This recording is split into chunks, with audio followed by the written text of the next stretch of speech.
Edward scolded the twins severely, but told Gordon it served him right. Gordon was furious. A few days later, some enthusiasts came.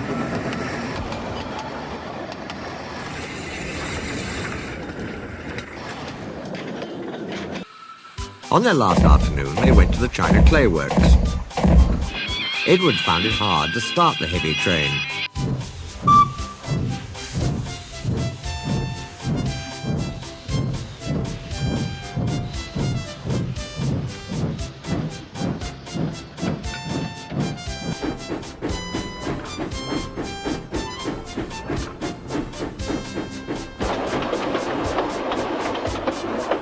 Did you see him straining? Asked Henry.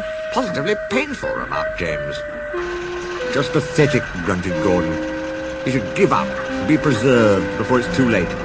Shut up, burst out Duck. You're all jealous. Edward's better than any of you. You're right, Duck, said Boko. Edward's old, but he'll surprise us all.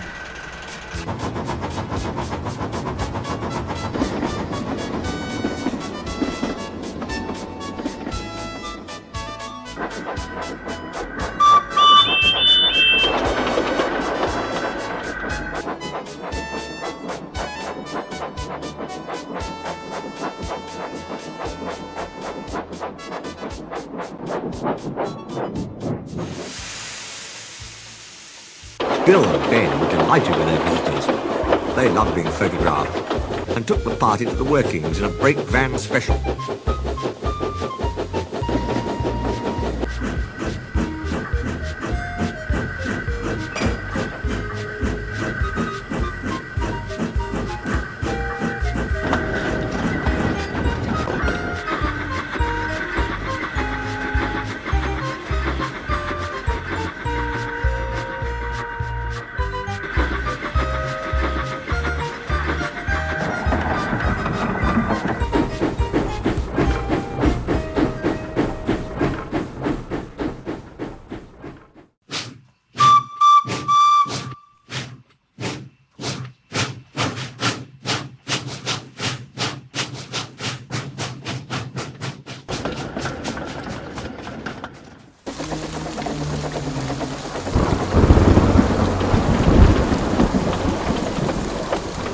On the way home, however, the weather changed.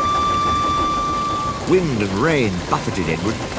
His sanding gear failed, his wheels slipped, and his fireman rode in front, dropping sand on the rails by hand. Come on, come on, come on, panted Edward breathlessly. This is dreadful. But there was worse to come. Before his driver could check them, his wheels slipped fiercely again and again. With a shrieking crack, something broke and battered his frame and splashes up and out of shape.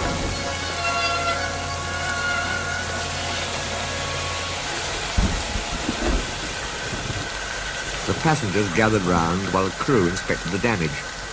Repairs took some time. One of your crank pins broke, Edward, said his driver at last. We've taken your side rods off. Now you're a single, like an old-fashioned engine. The driver won't choose you again, they said. He wants big, strong engines like us. He clanks about like a lot of old iron, and he is so slow he makes us wait. Did you see him straining? Asked Henry. Positively painful, remarked James. Just pathetic, grunted Gordon. He should give up and be preserved before it's too late. I'll try, sir, promised Edward.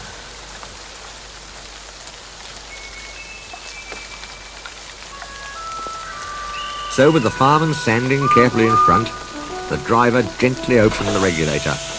Come on, puffed Edward. He moved cautiously forward, ready to take the strain as his tender coupling tightened against the weight of the first coach. The first coach moving helped to start the second. The second helped the third, and so on down the train. I've done it, puffed Edward, his wheels spinning with excitement. Steady, boy, warned his driver, skillfully checking the wheel slip. Well done, boy. You've got him, you've got him. And he listened happily to Edward's steady beat as he forged slowly but surely up the hill.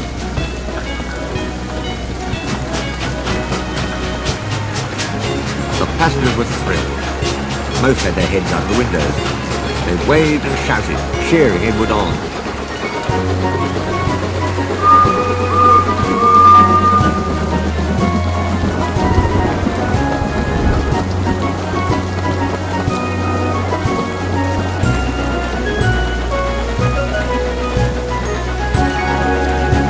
The Fat Controller paced the platform.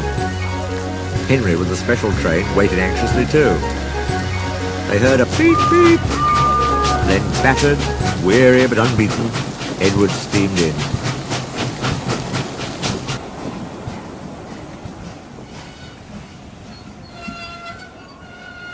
The Fat Controller stepped angrily forward. He pointed to the clock. The excited passengers swept him aside. They cheered Edward, his driver and fireman to the echo before rushing off to get in Henry's train.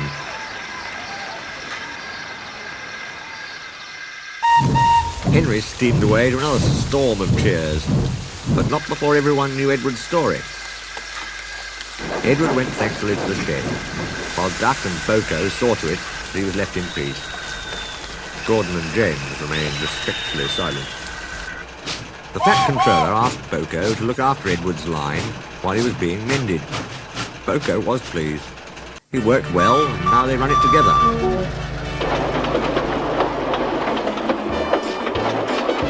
Bill and Ben still tease him, but Boko doesn't mind.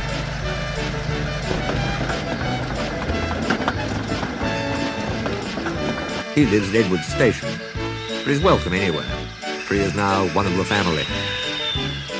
Donald and Douglas were the last to accept him.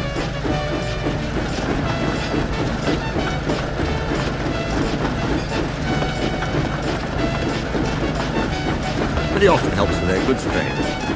And the other day they were heard to remark, "For a diesel, yon Boko's nae such a bad sort of engine."